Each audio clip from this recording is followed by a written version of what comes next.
Does a band go from playing shows wearing nothing but a sock on their, well, you know, to writing one of the most beautiful and haunting rock ballads of a generation?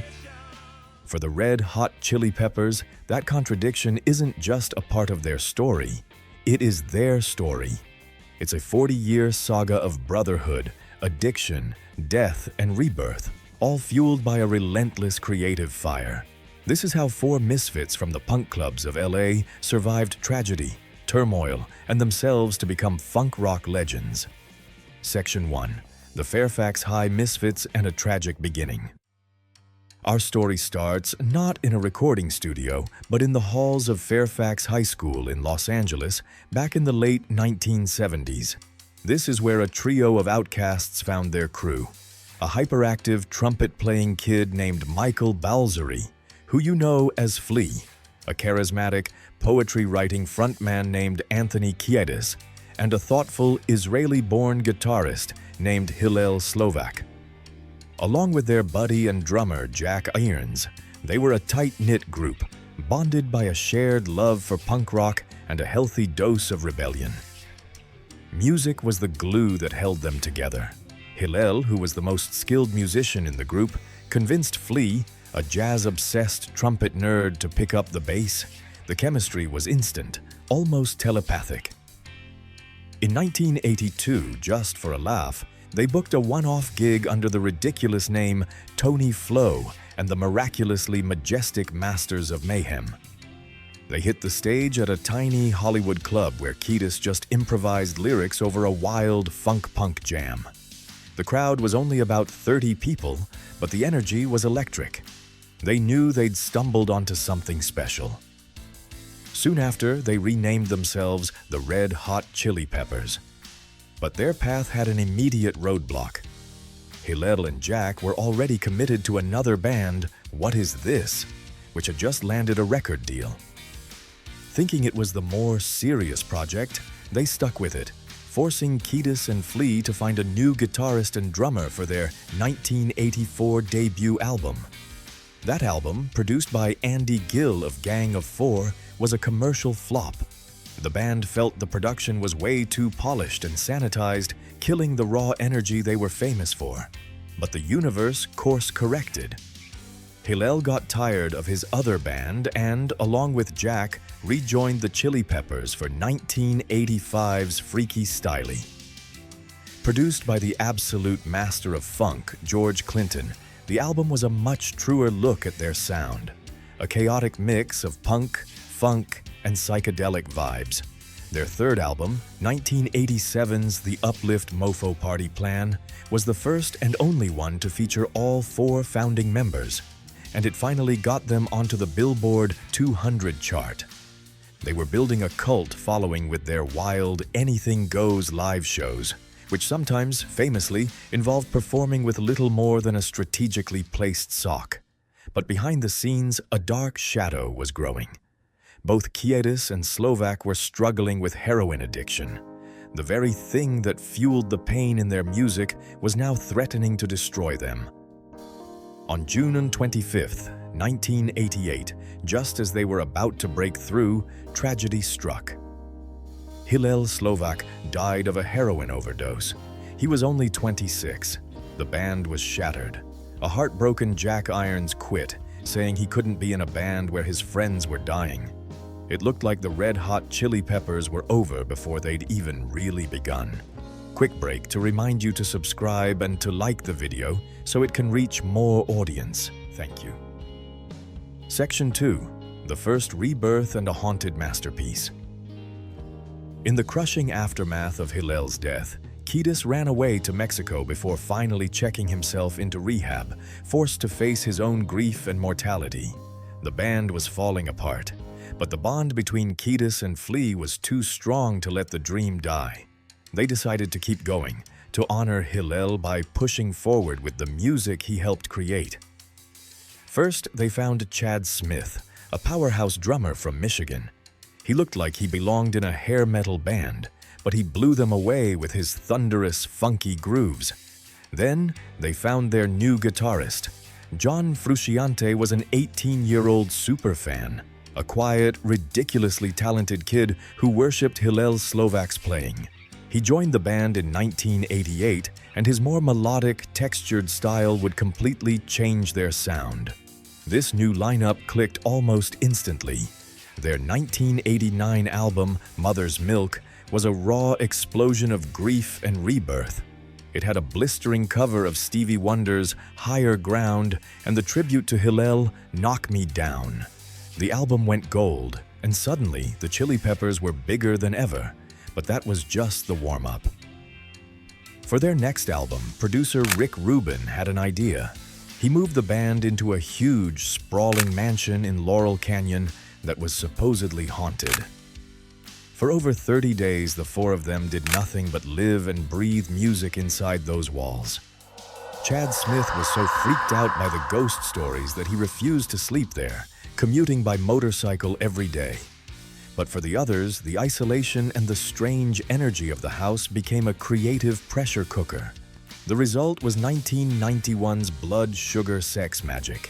It was a sprawling 74-minute masterpiece that perfectly blended muscular funk, punk energy, and a beautiful new sense of melody. The first single, Give It Away, was a massive hit that won them a Grammy. But it was the second single that changed everything. Under the Bridge was a poem Kiedis had written in private about his loneliness and struggles with addiction in LA. Rick Rubin found it in his notebook and begged the band to record it. Reluctantly, they did.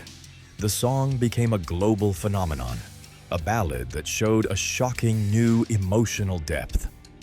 Blood Sugar Sex Magik sold over 12 million copies. The Red Hot Chili Peppers were now one of the biggest bands in the world.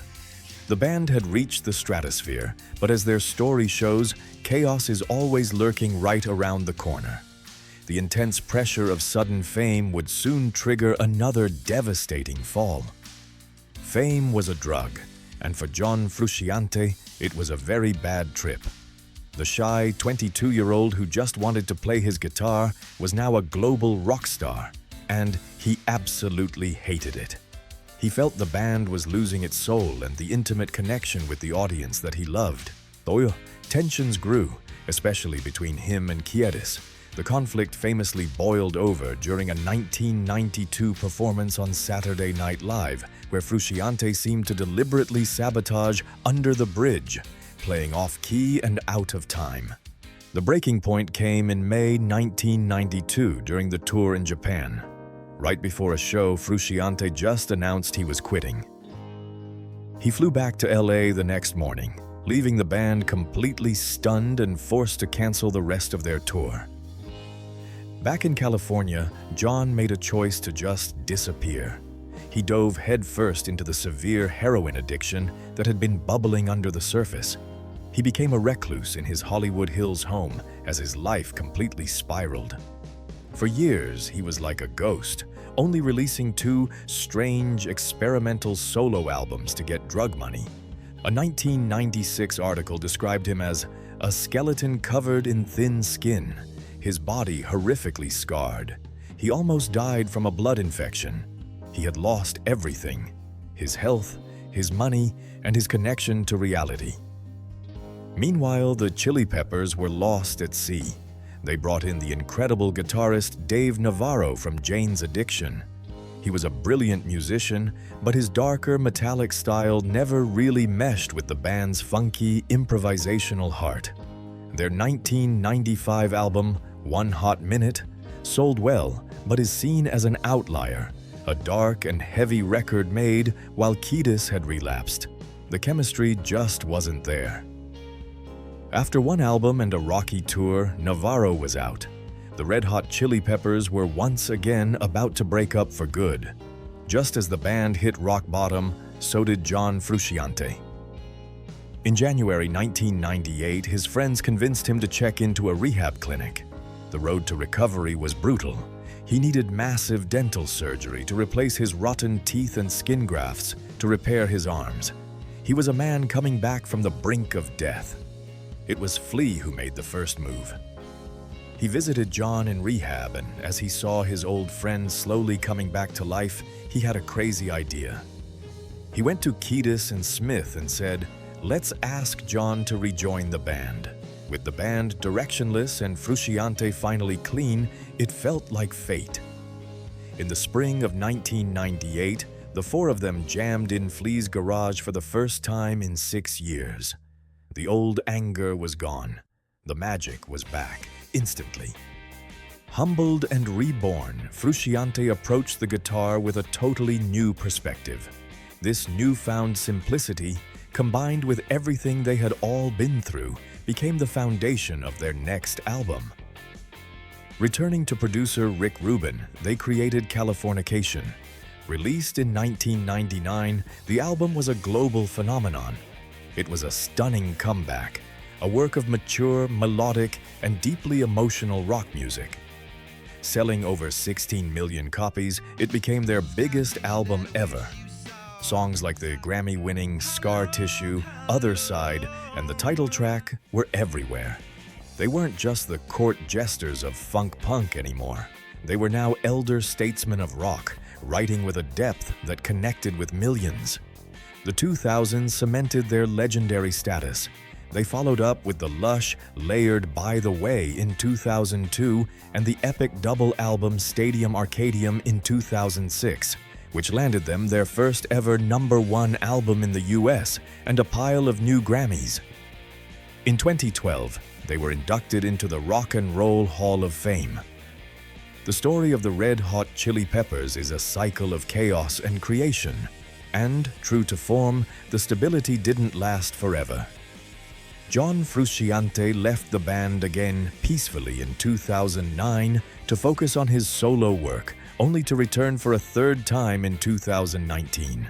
That reunion led to 2 #1 albums in 2022, proving that this classic lineup has a magic that just can't be replicated. From 4 friends at Fairfax High to selling over 120 million records, their journey has been one of extreme highs and crushing lows. They survived addiction, the death of a brother, and multiple breakups. But through it all, the friendship and the creative fire have remained. The Red Hot Chili Peppers are a monument to resilience, a band forged in fire whose chaotic energy continues to shape rock and roll. Theirs is a story not just of survival, but of finding beauty in the madness. If you've watched until the end, you might as well subscribe to see more of my videos in the future.